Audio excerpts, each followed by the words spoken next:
There are still plenty of unanswered questions surrounding the death of a woman who was found dead in Marietta after being reported missing from Greenwood Place Assisted Living and Memory Care. 89-year-old Patricia Miele was found in a cemetery pond on Monday, 2 days after that call to police. 11 Alive's Molly Oak has been following this story. She's live outside of Marietta Police Headquarters. And I know, Molly, you are learning more about the rules and regulations for facilities like the one this woman went missing from. Yeah, Jonathan, right now we all have a lot of questions, including the police department, who's actively investigating this case. So today we took some of those questions to the Alzheimer's Association, the Georgia chapter specifically, to get more details on standards and protocols set for licensed memory care facilities in the state.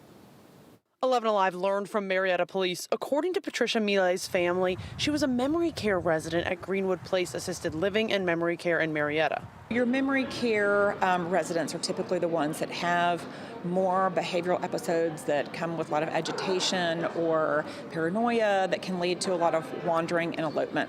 We talked with the Georgia chapter of the Alzheimer's Association about rules and regulations surrounding facilities like this one. In 2020, there was legislation passed called the Senior Care Reform Act that actually improved the standards that we had for assisted living communities and large personal care homes. Part of that legislation involved upping the minimum staffing levels.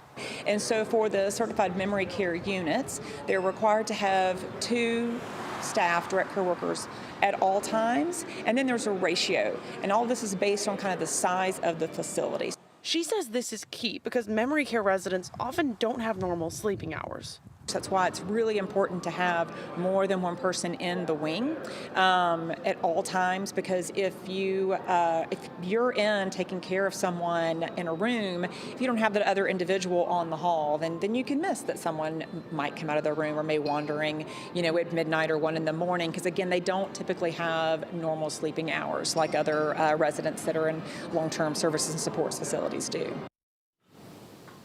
Now, we did ask Greenwood Place for an interview regarding the safeguards and security protocols at the facility. It instead sent us a statement that said, in part, due to the active investigation, it can't comment on specifics. To read their full statement, head to 11alive.com. Reporting live in Marietta, Molly Oak, 11 Alive News. All right.